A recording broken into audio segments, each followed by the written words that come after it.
Hello friends, स्वागत है आपका अपने चैनल यूजीसी नेट हिंदी साहित्य चैनल में। इस चैनल के माध्यम से हम हिंदी साहित्य को पढ़ रहे हैं, जिसमें हमने आदिकाल से लेके और छायावाद तक पढ़ लिया है। आज की जो क्लासेज है उसमें हम उत्तर छायावाद पढ़ रहे हैं। इससे जो पहले की क्लासेज थी उसमें भी हमने उत्तर छायावाद पढ़ा था। उत्तर छायावाद में प्रेम और मस्ती के जो कवि थे वो उनकी रचनाएं हमने बहुत ही अच्छी ट्रिक के साथ पढ़ी थी। अगर आपने वो वीडियो नहीं देखी है तो आप प्लेलिस्ट में जाकर देख सकते हैं। तो आज हम पढ़ेंगे उत्तर छायावाद में राष्ट्रीय सांस्कृतिक काव्य धारा के कवि। आप इस वीडियो को पूरा देखना ताकि आपको मैं जितनी भी ट्रिक बताऊंगी वो आपको सब अच्छे से याद हो जाए। अगर आप वीडियो में लास्ट तक बने रहोगे तो आपको सारी ट्रिक बहुत अच्छे से समझ में आएंगी और याद भी हो जाएंगी। और जो ट्रिक होती है उनको आप रिपीट करना ताकि वो हमेशा के लिए आपके याद हो जाएं। तो आज हम पढ़ रहे हैं राष्ट्रीय सांस्कृतिक काव्य धारा के कवि, जिसमें सबसे पहले आते हैं माखनलाल चतुर्वेदी। माखनलाल चतुर्वेदी का समय है 1889 से 1968 ईस्वी। उसके अगले कवि हैं सियाराम शरण गुप्त। इनका जन्म है 1995 से 1963, 1895 से 1963। अगले हैं बालकृष्ण शर्मा नवीन। इनका जन्म है 1897 से 1960। सुभद्रा कुमारी चौहान 1904 से 1948। सोहनलाल द्विवेदी 1906 से 1988। रामधारी सिंह दिनकर 1908 से 1974। ये जितने भी कवि हैं ये सारे क्रम से लगे हुए हैं। मैं आपको इनको ट्रिक के साथ याद कराऊंगी कि मान लो कभी भी कोई कवि जन्म क्रम के आधार पर क्रम से लगाने के लिए आ जाए तो आप उनको उस क्वेश्चन को गलत ना करें। तो हम इनको कैसे याद करेंगे कि माखन चुराते हैं गुप्त रूप से। माखनलाल चतुर्वेदी का माखन, सियाराम शरण गुप्त का गुप्त। माखन चुराते हैं गुप्त रूप से। कौन? बालक कृष्ण। कब चुराते हैं? सुबह सुबह चुराते हैं और बहुत ही सोहने तरीके से चुराते हैं और उसको दिन भर खाते हैं। ठीक है, बहुत ही सोहने तरीके से चुराते हैं और उसको सुबह दिन भर खाते हैं उस माखन को। कि माखन चुराते हैं गुप्त रूप से बालक कृष्ण, सुबह सुबह चुराते हैं और बहुत ही सोहने तरीके से चुराते हैं कि जो चुराते हैं तो बहुत ही सोहने लगते हैं। और उसके बाद है और उस जो माखन है उसको दिन भर खाते हैं। ये हैं जो कवि थे, उनको मतलब क्रम से याद करने की ट्रिक। अगर आप इसको 2 बार या 3 बार रिपीट करोगे तो आपको ये ट्रिक बहुत अच्छे से याद हो जाएगी, आप कभी नहीं भूलोगे। और जो क्रम से लगाने के जो क्वेश्चन आएंगे वो भी आपके सही हो जाएंगे। ठीक है, चलो उसके बाद ये जो कवि हैं इनकी रचनाएं देखते हैं। पहले है माखनलाल चतुर्वेदी। माखनलाल चतुर्वेदी का समय है 1889 से 1968 ईस्वी तक। इनकी जो पहली रचना है वो है हिमकरीटनी, जिसका समय है 1941। दूसरी रचना है हिमतरिंगणी, उसका समय है 1948। माता 1951। समर्पण 1956। युगचरण 1956। वेणु लो गुंजे धरा 1960। वरण जवर 1963। धूमरवल्लय 1981।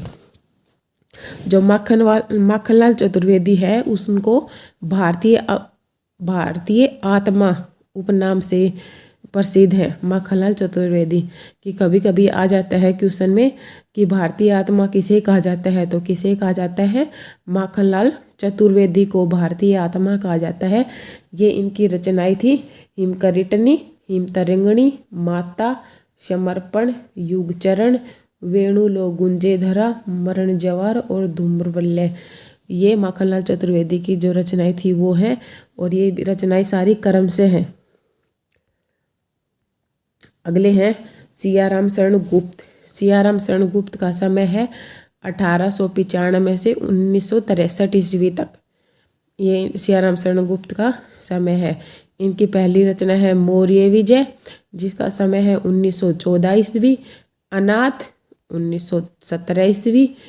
दुर्वादल 1921 ईस्वी, विषाद 1925, आद्रा 1927, पाथे 1933, मृण्मयी 1963, बापू 1937। इनकी सियाराम शरण गुप्त की जो बापू रचना है वो बहुत ही इम्पोर्टेंट है और इस रचना के कारण ही इन्हें सियाराम शरण गुप्त को बापू नाम से भी जाना जाता है। अगली है उन्मुक्त 1940, दैनिकी 1942, नकुल 1946, आत्मोसर्ग इसकी डेट नहीं है।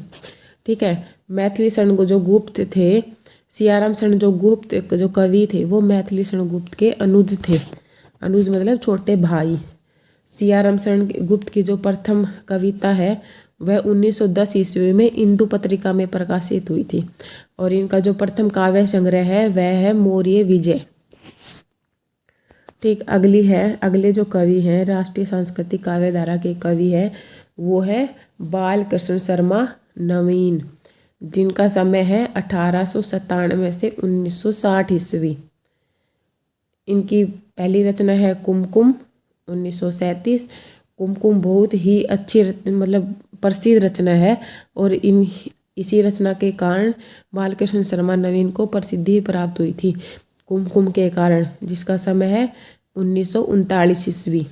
ऐपलक 1951, रश्मि रेखा 1951, कवाशी 1952, विनोबा सतवन 1951, उर्मिला 1957, हम विस्पाई जन्म के 1964। तो इनकी जो रचना है हम विस्पाई जन्म के, ये भी बहुत ही इम्पोर्टेंट रचना है, ये आपको याद करनी है। उर्मिला हम आगे पढ़ेंगे कि दिनकर की भी रचना है, पर जो प्रसिद्ध उर्मिला जो रचना है वो दिनकर की है। रामधारी सिंह दिनकर की रचना है उर्मिला, वो प्रसिद्ध रचना है। ठीक है, और इनकी जो बालकृष्ण शर्मा नवीन की जो दो रचनाएं प्रसिद्ध है वो एक है कुमकुम और एक है हम विस्पाई जन्म के, जिसका समय है 1964 और कुमकुम का समय है 1939। उसके बाद है सुभद्रा कुमारी चौहान, इनका समय है 1904 से 1948 ईस्वी तक। ठीक है, इनकी पहली रचना है मुकुल 1930, त्रिधारा, नक्षत्र, जलियांवाला बाग, झांसी की रानी, झंडे की इज्जत, स्वदेश के प्रति। ठीक है, अगले कवि हैं सोहनलाल द्विवेदी, जिनका समय है 1906 से 1988 ईस्वी तक। इनकी पहली रचना है भैरवी 1942, वाशिव दत्ता, कुणाल, चित्र 1942, प्रभाती 1944, युगधारा 1944, पूजा गीत 1944, सेवाग्राम 1946, वासंती और बांसुरी है 1949। उसके बाद अगले जो कवि आते हैं वो है रामधारी सिंह दिनकर, जिनका समय है 1908 से 1974 ईस्वी। इनकी पहली रचना है रेणुका, जिसका समय है 1935, हुंकार 1938, रसवंती 1940, द्वंद्व गीत 1940, कुरुक्षेत्र 1946। इनकी जो एक कुरुक्षेत्र रचना है यह एक प्रबंध काव्य है। ठीक है, क्षमाधेनी 1947, धूप और धुआं 1951, इतिहास के आंसू 1951, नील कुसुम 1954, नीम के पत्ते 1954। आगे है दिल्ली 1954, उर्वशी 1961। यह एक गीति नाट्य है। यह रामधारी सिंह दिनकर की जो उर्वशी है यह एक गीति नाट्य है, 1961 का समय है और मतलब दिनकर की उर्वशी ही सबसे प्रसिद्ध रचना है। जैसे आगे पीछे हमने बालकृष्ण शर्मा नवीन की पढ़ी थी।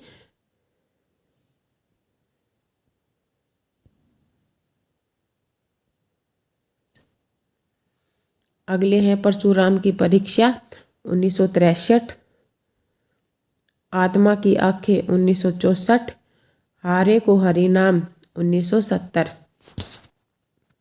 ठीक है, अब आगे है रामधारी सिंह दिनकर के बारे में कुछ महत्वपूर्ण बातें हैं वो कि जो रामधारी सिंह दिनकर है वे अनल कवि के नाम से प्रसिद्ध है। ठीक है, और दिनकर को मुख्यतः समय का सूर्य, अधैर्य का कवि और आवेश का कवि भी कहा जाता है।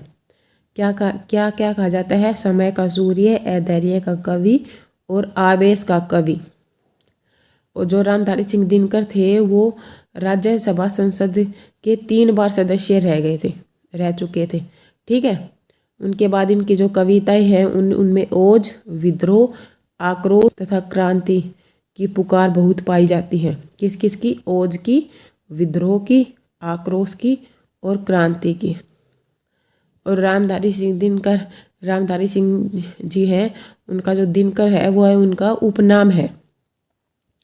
और 1972 ईस्वी में इनकी जो रचना है उर्वशी, जो एक गीति नाट्य है, उस पर इनको ज्ञानपीठ पुरस्कार मिला था। कब मिला था?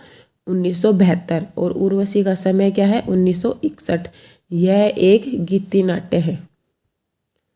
ठीक है, आगे है दिनकर ने स्वयं को मैथिलीशरण गुप्त की तुलना में सहज डिप्टी राष्ट्र कवि कहा है।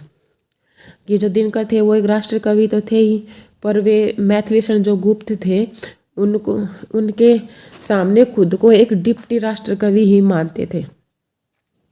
और इनकी जो रचना है रश्मि रथी, वह महाभारत का जो पात्र है कर्ण, उसके जीवन पर आधारित है। रश्मि रथी। ठीक है, परशुराम की जो परीक्षा, इनकी जो कविताएं हैं उसमें भारत और चीन का जो युद्ध हुआ था उसको आधार बनाकर लिखी गई है परशुराम की परीक्षा। और इनकी रचना जो कुरुक्षेत्र है उसकी जो कथा वस्तु है वो महाभारत के शांति पर आधारित है। और इनकी जो रचना है इसमें मूलतः महाभारत के भीष्म और युधिष्ठिर का जो संवाद है उस पर आधारित है। ठीक है, इनकी जो रचना है कुरुक्षेत्र वो भीष्म और युधिष्ठिर के संवाद पर आधारित है और महाभारत के शांति पर्व पर आधारित है। ठीक है, उसके बाद है इनकी जो रचना है उर्वशी पुरुरवा और उर्वशी के प्रेम का चित्रण है इसमें। ठीक है, उर्वशी रचना में इनके। उसके बाद अगले कवि आते हैं हास्य और व्यंग्य के कवि। हास्य और व्यंग्य के कवि कौन कौन से हैं? ईश्वरी प्रसाद शर्मा, हरिशंकर शर्मा, चतुर्भुज चतुर्सेन। ये 3 कवि हैं हास्य एवं व्यंग्य के कवि। पहले हैं ईश्वरी प्रसाद शर्मा, हरिशंकर शर्मा और चतुर्भुज चतुर्सेन। इनकी रचनाएं हैं। ईश्वरी प्रसाद शर्मा की रचना है चना चबेना, जिसका समय है 1924 ईस्वी। इनकी एक ही रचना है। अगले कवि हैं हरिशंकर शर्मा। हरिशंकर शर्मा की रचना है पिंजरा पोल, चिड़ियाघर, शिवरतन शुक्ल, परिहास, प्रमोद। ये 3 रचनाएं हैं हरिशंकर शर्मा की। हरिशंकर शर्मा की 3 रचनाएं कौन सी हैं? पिंजरा पोल, चिड़ियाघर, शिवरतन शुक्ल और परिहास प्रमोद। अगले कवि हैं चतुर्भुज चतुर्सेन। इनकी एक ही रचना है हंसी का फव्वारा। ये आज हमने पढ़ा है। उत्तर जो छायावाद है वो हमारा ख़त्म हो गया है। आगे की जो क्लास है उसमें हम प्रगतिवाद पढ़ेंगे। तो हमने उत्तर छायावाद में प्रेम और मस्ती के कवि और राष्ट्रीय सांस्कृतिक धारा के कवि और हास्य व्यंग्य के जो कवि थे उनको ट्रिक के साथ याद किया और उनकी जो रचनाएं थी उनको भी। अगर आपको वीडियो अच्छी लगे तो लाइक, शेयर एंड सब्सक्राइब करें। Thank you for watching.